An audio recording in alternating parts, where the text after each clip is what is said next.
Komið þið sæl og blessuð öll saman og velkomin að þessari samverustund.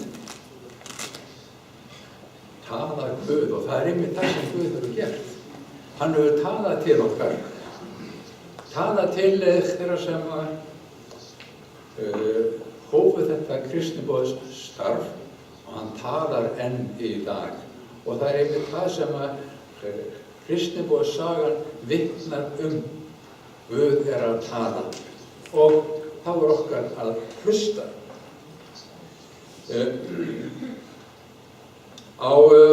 Það ekki hægt að segja frá kristniboðsstarfinu í Eþíópíu og Keníu án þess að minnast aðeins á upphafið að starfi SÍK.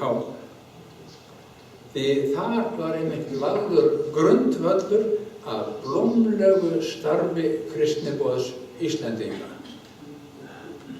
Á 19. öldinni var mikil áhugi fyrir kristniboði í Vestur-Evrópu og mörg kristniboðsfélög voru stofnuð og þau sendu kristniboða til þeirra landa sem ekki höfðu heyrt fagnaðarerindið hjálpræðið í Kristi. Og þótt nokkrir Íslendingar þekktu til þessa áhuga og reyndu að fá Íslendinga til að sjá ábyrgð sín og taka þátt í kristniboðunum, þá gekk það mjög illa í upphafi. Það var gerðar margar tilraunir án þess að það gengi. Margir töldu það algjörlega fráleitt að Íslendingar færu að taka þátt í því að kristna aðrar þjóðir. Þeir áttu nú með sjálfa sig. Það var ekki fyrr en 9. nóvember 1906 að konur í Reykjavík þær stofnuðu fyrsta kristniboðsfélagið, konur í fararbroddi. Guð hafði snortið þessar konur þannig að þær fundu sig knúnar til þess að sjá til þess að heiðingjarnir fengju að heyra sáluhjálp Guðs þeim til handa. Ábyrgðartilfinning og kærleikur Krists knúði þessar konur til verka. Biblíutextinn sem var lesinn á stofnfundunum var frá Jesaja 7. kafla 1-8. vers og hann gefur svo skýrt til kynna þann anda sem ríkti í hjörtum þessara kvenna. Og niðurlagsorð textans eru svohljóðandi: hann snerti munn minn með konunu og sagði: þetta hefur snortið varir þínar. Sekt þín frá þér tekin og friðfægt fyrir synd þína. Þá heyrði ég rödd drottins sem spurði: hvern skal ég senda? Hver vill reka erindi vort? Ég svaraði: hér ég, send þú mig. Í þessum orðum þá sjáum við kristniboðs hugarfarið. Ég sé fyrir mér þessar konur og hvernig þær voru gripnar af að útbreiða þennan kærleiksboðskap að það friðfægt fyrir synd þína. Allt greitt. Það verður að láta fólki vita þetta. Þess að losna undan ánauð syndar og illra afla. Og spurning Guðs: hvern skal ég senda og hver vill reka erindi vort? Það snerti þessar konur persónulega. Og þær svöruðu að þær vildu verða við þessari bæn drottins. 1920 þá stofnuðu karlar í Reykjavík, kristniboðsfélag karla í Reykjavík. Það verður því 100 ára þessu næsta ári. Og næstu árunum þar á eftir þá bættust við kristniboðsfélög víðsvegar landið. Og það var augljóst að hér var Guð að verki. Ólafur Ólafsson úr Borgarfirði fékk köllun til að verða kristniboði þegar hann hlustaði á ræðu prestsins í heimabyggð sinni á hvítasunnudag árið 1914. Enn og aftur var það Guð sem var að verki og snerti ungan mann með orði sínu. Hann talaði til hans. Ólafur sagði að þarna í kirkjunni þá fannst honum eins og Guð segði við sig: þú átt að fara til heiðingjanna og segja þeim frá Guði og Jesú Kristi. Ólafur vissi þá ekkert hvernig hann gæti orðið kristniboði og hvernig væri hægt að fara út til heiðingjalandanna. En Guð leiðir þann sem að fylgir hans orði. Og á Siglufirði, þar sem hann var að vinna sumarið á eftir, þá hitti hann norskan skipstjóra sem bauðst þess að taka hann með sér til Noregs. Og árið eftir var hann kominn í kristniboðaskóla, norska Kína kristniboðsfélagsins, og að loknu námi þar fór hann til Kína sem kristniboði fyrir Kína kristniboðsfélagið sem hann nú heitir Norsk Luthersk Missionssamband. Ólafur kom heim í neyfi frá Kína 1928 og þá ferðaðist hann Ísland og sagði frá kristniboðinu. Og þetta hafði mikil áhrif. Hann heimsótti kristniboðsfélagin sem stofnuð höfðu verið og hann blés eldmóði í hjörtu kristniboðsvina á Íslandi. Og það var til þess að þau sameinuðust stofnun Sambands íslenskra kristniboðsfélaga árið 1929. Þar kom líka við sögu Sigurbjörn Ástvaldur Gíslason sem var kenndur við heimili Grund og stofnaði það. Og eftir því sem við vitum, þá var hann sá sem fyrstur vakti máls á því að stofnað yrði Samband íslenskra kristniboðsfélaga. Og hann var formaður kristniboðssambandsins fyrstu árin. Ólafur Ólafsson og Herborg Ólafsson voru svo fyrstu kristniboðar þessara samtaka, nýstofnuðu samtaka. Og þau fóru aftur til Kína fljótlega eftir dvöl sína á Íslandi. Og Ólafur, hann var duglegur að hafa samband við kristniboðsvinin á Íslandi meðan hann var í Kína. Það alveg ótrúlegt. Það hefði hægt að vera í sambandi alla þessa löngu leið eins og samskipti voru það. Það var erfitt að koma skilaboðum áleiðis, langt frá Kína og póstur fór ekki nema stundum, en hann var í góðu sambandi við kristniboðsfélögin og kristniboðsvinina á Íslandi. Og kristniboðsáhuginn á Íslandi jókst mikið eftir að Íslendingar höfðu fengið sinn eigin kristniboða út á Akrinu.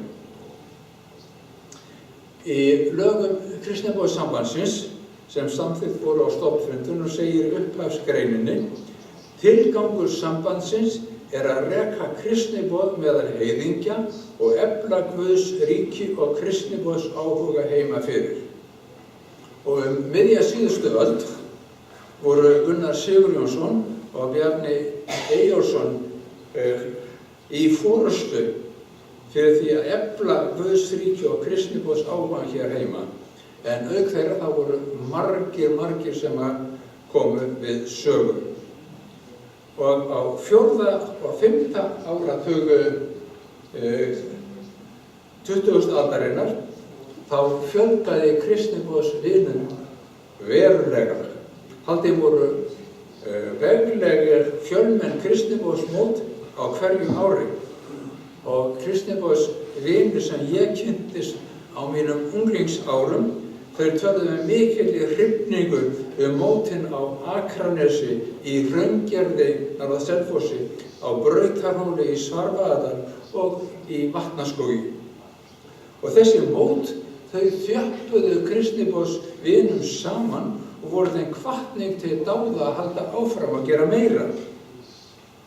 Brennandi áhugi kristniboðsvinanna á því að efla kristniboðsstarfið kom meðal annars í ljós þegar 4 ungir menn gáfu til kynna að þeir fyndist Guð vera að kalla þá til að gerast kristniboðar. Og ákveðið var að senda 3 þeirra á kristniboðaskólann Fjarðarhöfn í Noregi, þar sem Ólafur hafði verið. Einu þeirra snerist að vísu hugur og fór heim aftur, en hinir 2 luku námi við kristniboðaskólann árið 1952, þeir Felix Ólafsson og Benedikt Jasonarson. Einn fjórmenninga sem gaf til kynna kristniboðskörlun sína fór í Háskóla Íslands og lærði læknisfræði þess að geta orðið kristniboðslæknir. Það var Jóhannes Ólafsson. Þetta voru frumkvöðlarnir.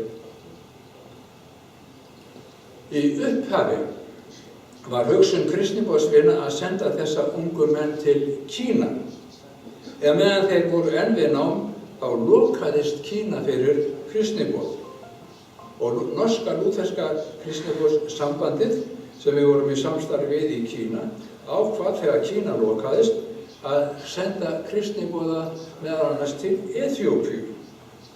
Og kristniboðsvinum á Íslandi, þeim leist mjög vel á að hefja starf með þeim í Eþíópíu.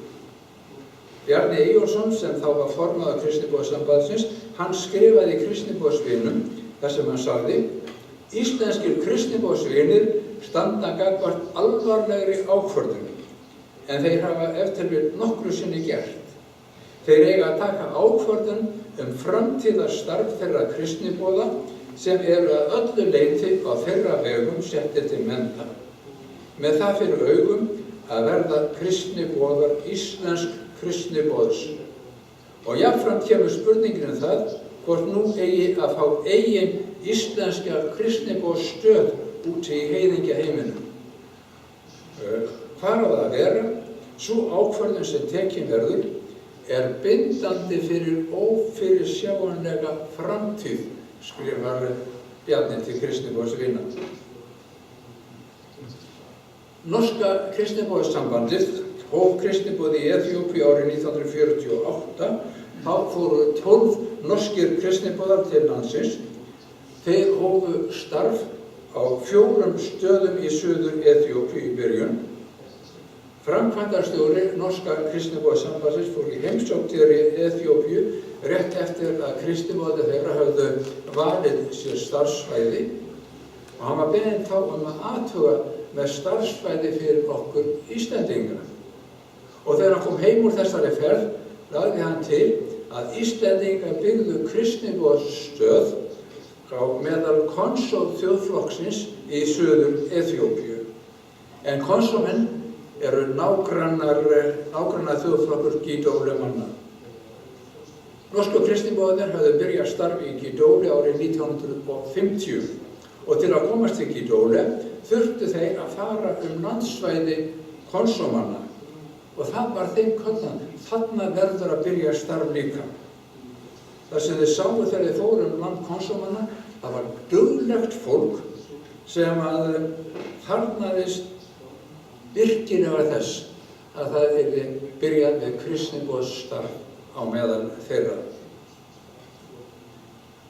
Íslenskir kristniboðsvinir voru strax og þeir heyrðu konsól gagnteknir af frásögnum þennan sérstaka þjóðflokk sem enginn hafði boðað Guðs orð. Kallið frá konsól blés íslenskum kristniboðsvinum djörfung í brjóst og auka kristniboðsþingi haustið 1952 var ákveðið að fyrsta íslenska kristniboðsstöðin yrði byggð í Konsól. Og í desember 1952 voru kristniboðarnir Kristín Guðlaugsdóttir og Felix Ólafsson vígð til kristniboðsstarfa í Konsól. Og í janúar 1953 fóru þeir til Englands í nokkra mánuði í málanám og síðan áfram til Eþíópíu.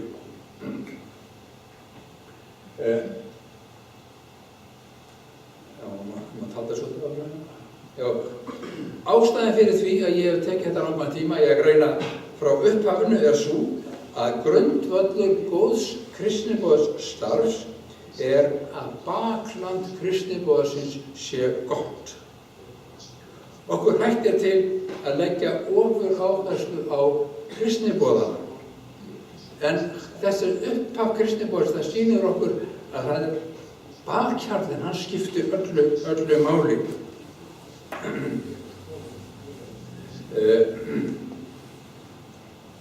Ef bakhjarlinn eða kristniboðsvinir, þessi tendruðar kristniboðssögufari væri ekki að baki, staðfastir í bæn og í fyrir starfinu og fyndu til fjárhagslegar ábyrgðar, þá hefði þetta aldrei gengið. Til þess að kristniboðsstarf gangi vel þarf mörg verkfæri. Það þörf á margvíslegum verkfærum við útbreiðslu Guðs ríkis á jörð og öll hafa verkfærin mikilvægur hlutverk að gegna. Og þegar eitt verkfæri bilar, kemur það niður á öllu starfinu. Og alveg eins og kristniboð án kristniboða árangurslaust, þannig kristniboð án kristniboðsvina ekki lífvænlegt. Það fer alltaf fyrir brjóstið á mér þegar menn vegna vankánandi nefna starf okkar samband íslenskra kristniboða. Það ekki samband íslenskra kristniboða, það heitir samband íslenskra kristniboðsfélaga. Kristniboðarnir okkar, Kristín og Felix, komu til Eþíópíu í september 1953 eftir mánaðarlangt ferðalag frá London. Þau voru svo ár í höfuðborg Eþíópíu við málanám og undirbúning fyrir starfið í Konsó. Og í lok október 1954 þá komu þau loksins til Konsó eftir mikla hrakninga og langa ferð. Og vörubíllinn sem þeir komu með skildi þau eftir í Konsó og fór áfram og þau voru þar bíllaus og allslaus.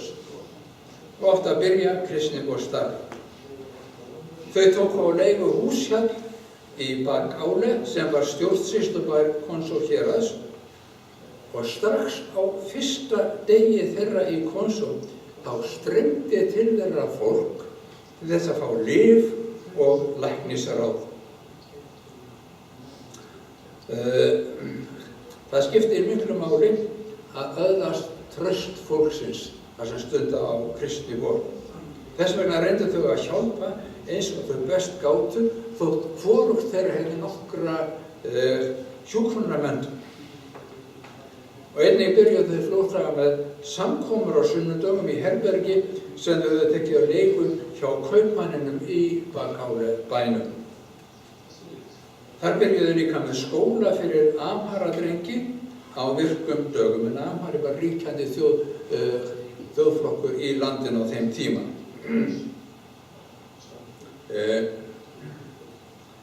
En í Bakále þar bjó ekki konsófólk. Þær voru bara menn af þessum Amhara þjóðflokki.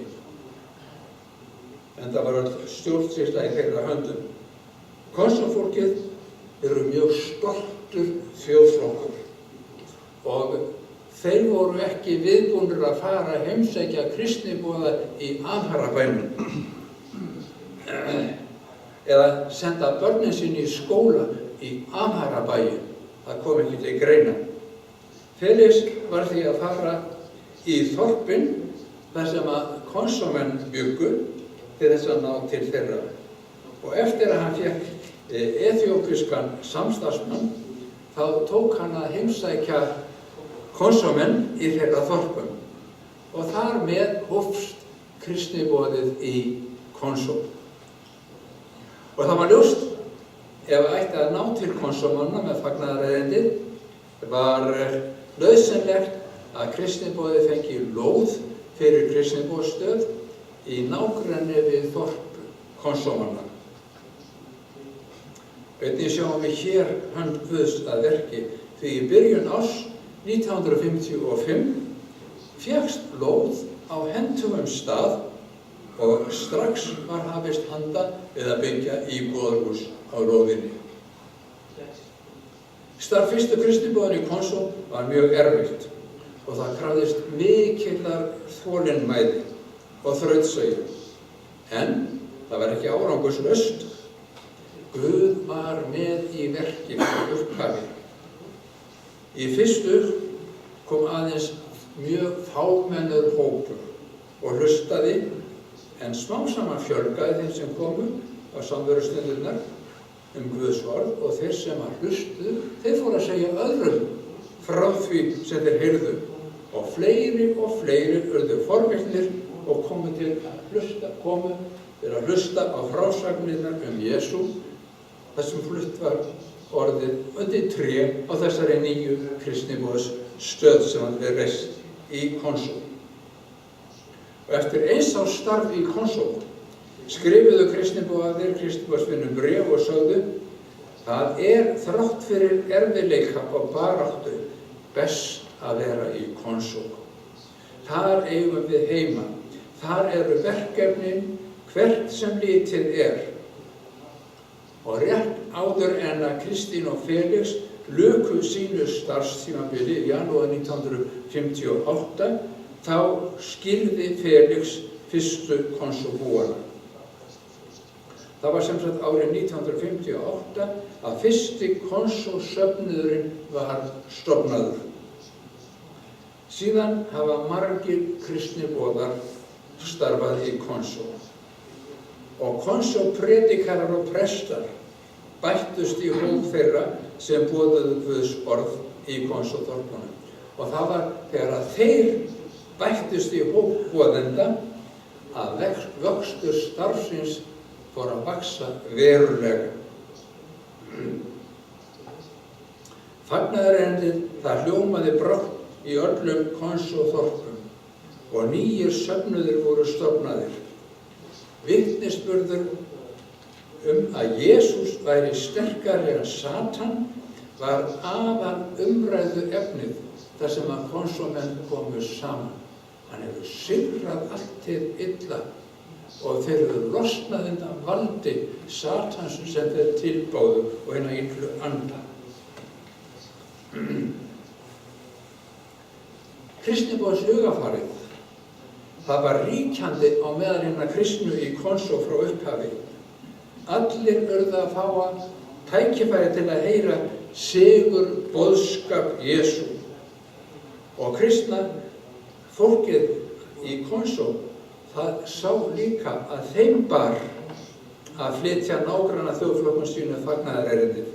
Og þeir fóru ásamt kristniboðunum okkar til Gáata þjóðflokksins, niður í Vojtódalinn til þjóðflokkana þar og alla leið til Dasenits þjóðflokksins sem býr við landamæri Keníu í suðvestur Eþíópíu. Þannig það einn sem sáir, annar ökvar, en svo gefur Guð vöxt. Og það dásamlegt að fá að vera þáttakandi í þessu teymi þar sem Guð að verki. Auk þess, það hafa kristniboðar á vegum kristniboðssambandsins starfað á mörgum öðrum kristniboðsstöðvum í suður Eþíópíu og verið í leiðtogastörfum norska kristniboðssambandsins, en starf okkar í Eþíópíu hefur frá upphafi verið undir regnhlíf norska kristniboðssambandsins. Alls staðar hefur orðið mikill vöxtur. Frá 1970 og fram að aldamótum þá voru og yfir 10 íslenskir kristniboðar í Eþíópíu, auk kristniboðana sem voru í Keníu. Þetta sýnir okkur hversu mikill áhuginn á kristniboði var hér heima á þessum árum. Og hversu stóran sess kristniboð skapaði á meðal kristinna manna á Íslandi. Árið 1959 þá stofnuðu lúthersku kristniboðsfélögin sem störfuðu þá í Eþíópíu sjálfstæða kirkju sem fékk nafnið Ethiopian Lutheran Church Mekana Jesus. Sú kirkja nú stærsta lúterska kirkja heimsins með rúmlega 9 milljónir meðlima í dag. Þetta það sem við höfum fengið að taka þátt í. Að stofna stærstu lútersku kirkju í heiminum. Stjórn og skipulag kristniboðsstarfsins það fór svo meir og meir á hendur innlendu kirkjunnar og öll ábyrgð á kristniboðsstarfinu var í höndum hennar. Mekana Jesúskirkjan, eins og hún er kölluð í daglegu máli, hafði þegar marga öfluga leiðtoga á stöðum þar sem kristniboðið hafði verið lengst að störfum. Og þeir unnu ötullega að því að útbreiða trúna á Jesú. Samhliða boðunarstarfi kristniboðana og samstarfsmanna þeirra var frá upphafi unnið að ýmsum þróunar- og framfaramálum. Barnaskólum var komið á fót allsstaðar þar sem kristniboðarnir störfuðu. Íslendingar þeir fengu í gang barnaskóla í Konsó og byggðu veglegt skólahús og heimavistir bæði fyrir drengi og stúlkur, og innlendu predikararnir sem voru að predika víðsvegar Konsó hérað, þeir önnuðust einnig lestararkennslu jafnhliða boðunarstarfinu í þeim þorpum þar sem þeir störfuðu. Strax og kristniboðarnir komu til Konsó kom fólk með þá sem voru sjúkir til þeirra og þörfin fyrir heilbrigðisþjónustu var mjög brýn, og Íslendingar sendu hjúkrunarfræðing til Konsó ári eftir að kristniboðsstarfið hófst þar. Það var Ingunn Gísladóttir sem var fyrsti hjúkrunarfræðingurinn í Konsó. Það var byggð vegleg heilsugæslustöð á kristniboðsstöðinni í Konsó, og á nágrannastöðinni Gítóle var norska kristniboðið með sjúkrahús, og læknirinn þar heimsótti heilsugæslustöðina í Konsó reglulega. Árin 1975 og 6 var mikil hungursneyð í Konsó. Þá skipulögðu kristniboðarnir og stóðu fyrir miklu hjálparstarfi, og það var umtalað hversu hjálparstarfið í Konsó hefði gengið vel, og mér að segja fólk frá BBC það hefði ekki séð eins vel rekið kristniboðsstarf þegar þeir komu í heimsókn til þess að segja frá því. 100.000 matarlausir Konsóbúar fengu matargjafir eftir þörfum í nærri 2 ár gegnum þetta hjálparstarf. Og í kjölfar hungursneyðarinnar þá var komið á fót þróunarverkefnum ýmsum, bæði í landbúnaði til að bæta kjör fólksins og til að koma í veg fyrir hungursneyð og ýmislegt annað sem var til gagns fyrir fólkið þar. Og hvernig er svo í Konsó í dag? Í dag þá eru 90 söfnuður í Konsó og tæplega 70.000 safnaðar meðlimir. Það eru 19 prestar sem þjóna þessu söfnuðum, 110 predikarar eru að störfum, safnaðar meðlimir og starfsmenn þeir vinna stöðugt að því að ná til nýrra staða með fagnaðarerindið, og í því sambandi má nefna að í Konsó eru 59 predikunarstaðir sem ekki hafa verið myndað söfnuður ennþá, en eru í undirbúningi. Er ekki stórkostlegt að fá að vera hluti af þessu starfi, fá að vera þáttakandi? Orð Jesú til lærisveinar sinna að akrarnir séu hvítir til uppskeru á við Eþíópíu enn í dag. Orð Jesú til lærisveinanna beinast að okkur. Biðjið því Herra uppskerunar að senda verkamenn til uppskeru sinnar. Og það verk okkar kristniboðsvina. Biðja fyrir því að Guð sendi verkamenn til þessar uppskeru þar sem að bráð vantar fólk til að starfa. Já, og þá skulum við fara til Kenju. 1974 þá var gerð bylting í Eþíópíu og við það var mikil óróleiki og óvissa framhald kristniboðsstarfs í landinu. Samstarfshreyfing Kristniboðssambandið, norska Kristniboðssambandið, tók þá ákvörðun að rétt væri að dreifa kristniboðunum til fleiri landa og meðal annars þá til nágrannalandsins Kenía og þeir buðu okkur sem voru með það marga kristniboða í Eþíópíu þá að við tækjum þátt í því að byggja upp nýtt starf í Keníu. Og á kristniboðsþingi 1978 var til umræðu bæði erfiðleikarnir vegna byltingarinnar í Eþíópíu og hvort það væri rétt að taka þátt í kristniboðsstarfi NLM í Eþíópíu, í Keníu. Og þingið það sameinaðist að senda kristniboða til Keníu og byggja íslenska kristniboðsstöð þar. Og sama haustið fóru fyrstu kristniboðarnir þangað á vegum Kristniboðssambandsins íslenska.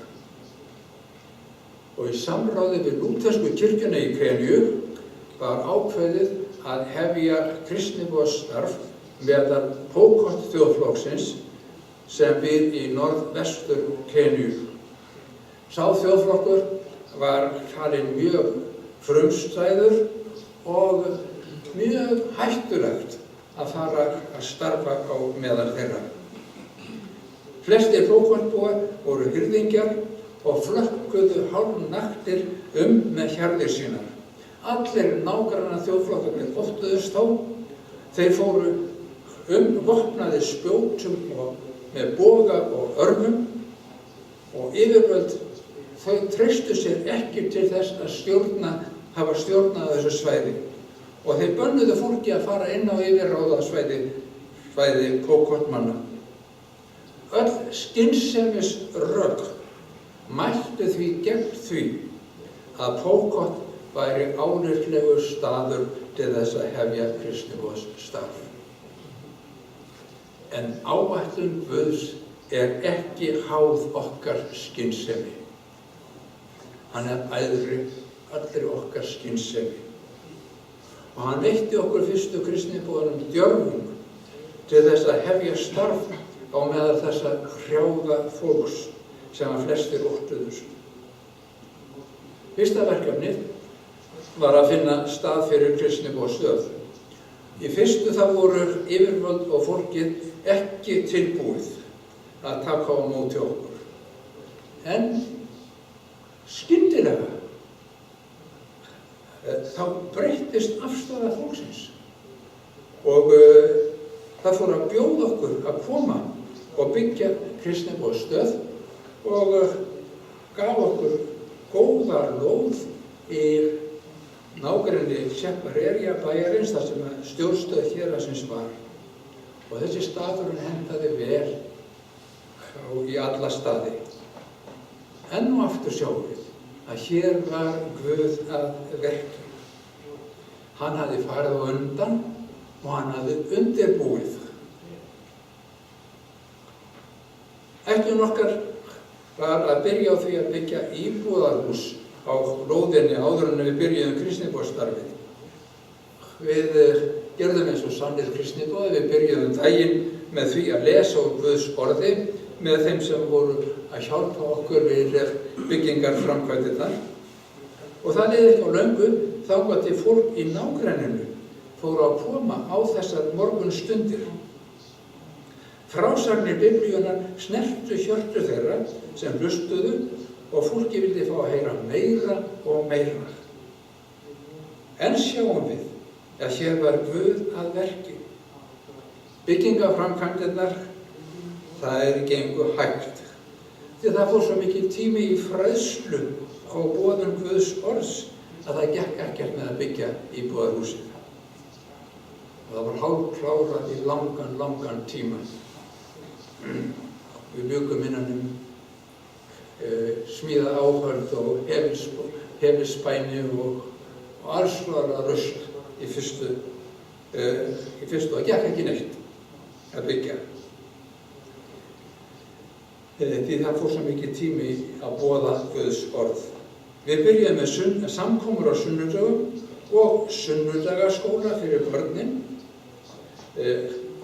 Þeir sem komu á þessar sunnudagssamkomur, þeir iðruðust synda sinna og þráðu að losna undan valdi syndanna og þeir opnuðu líf sitt fyrir Jesú Kristi og frelsuðust frá þessum syndum sínum.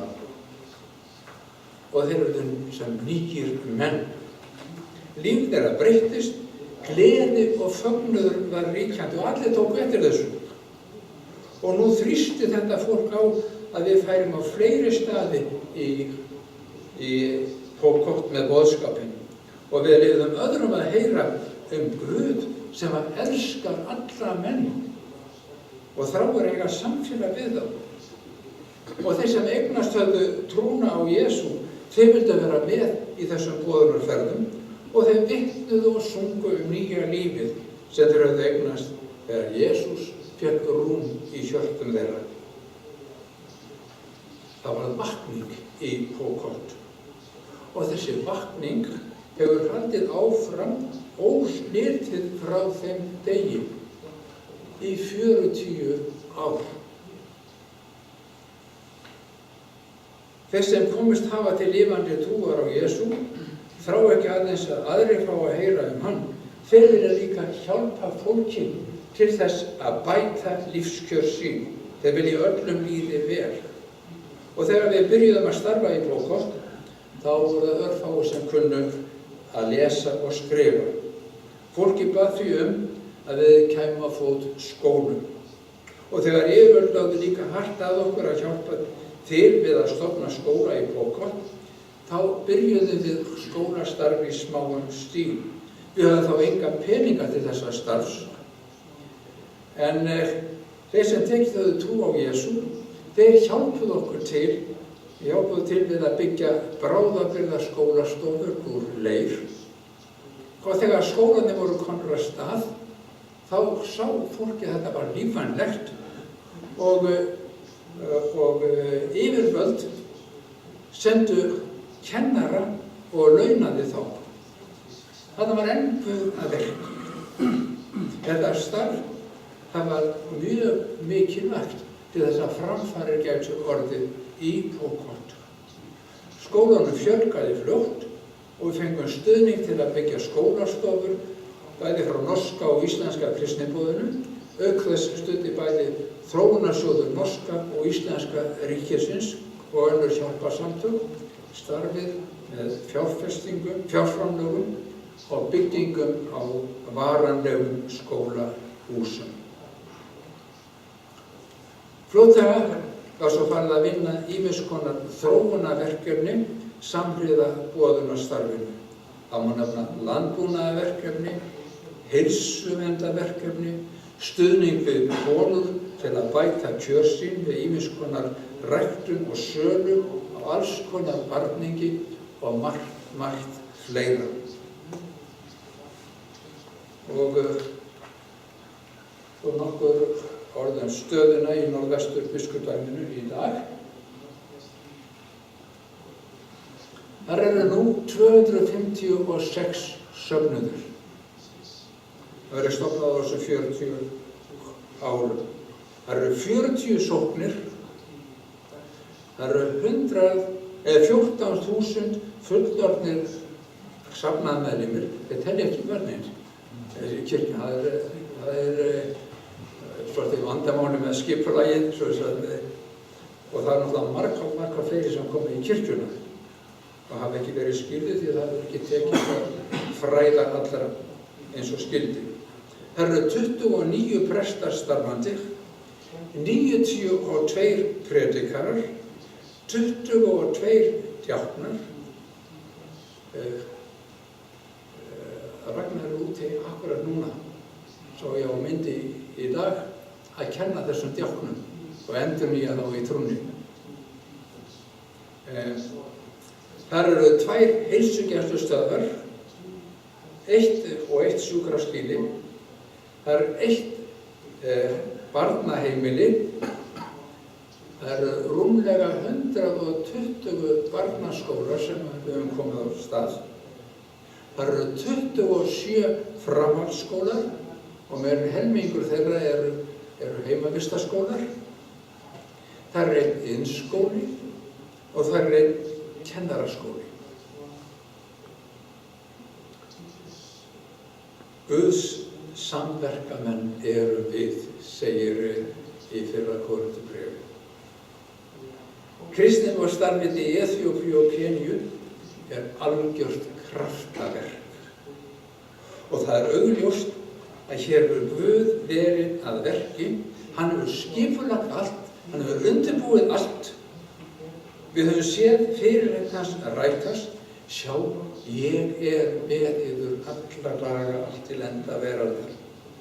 Og við getum ekki annað en lofað Guð og þakkað honum fyrir hann útvaldi okkur, kristniboðsvini á Íslandi, til að taka þátt í þessu verkefni sem hann hafði undirbúið. Og við megum ekki bregðast þessu trausti sem hann sýnir okkur. Sá sem gróður setur og sá sem vökvar eru eitt, en sérhver mun fá laun eftir erfiði sínu, því að samverkamenn Guðs erum við. Guðs akurlendi, Guðs hús eruð þið, segir í Korinthubréfinu 3. kafla á 8. og 9. versinu. Ertu ekki örugglega með í þessu samverkamenn Guðs? Nokkuð meira, nokkuð stærra og betra að fá að taka þátt í. Já, nú þetta látið staðanum við. Ég þakka kærlega fyrir áræðinu.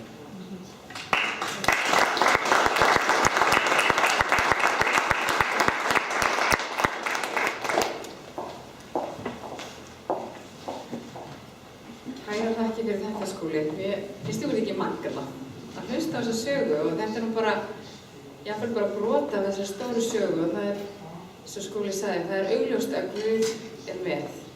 Hann hefur verið með og hann með. Og það forréttindi að fá að taka þátt í þessu starfi. Og það líka forréttindi að fá að vera með að biðja og vera bakhjarl sem það mikilvægasta. Og nú fáum við tækifæri til þess að gefa til starfsins. Starf Kristniboðssambandsins byggir fyrst og fremst á gjöfum einstaklinga og hópa.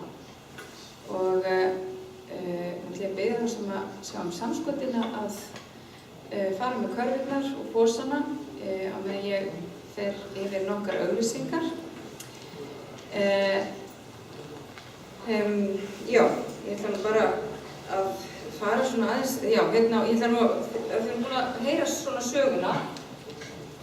Hérna frammi bókaborð sem Jón Pálmi sér og ef þið viljið vita meira, því þetta svo mögnuð saga, það margar frábærar frásagnir, þá benti ykkur hérna sérstaklega á þessa hérna bók, Lifandi steinar.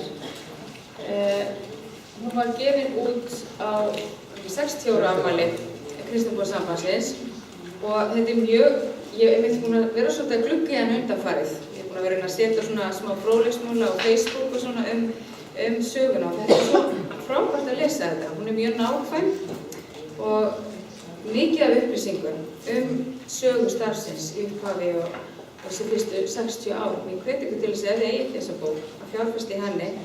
Og svo var gefin út þegar að starfið í Eþíópíu var 50 ára.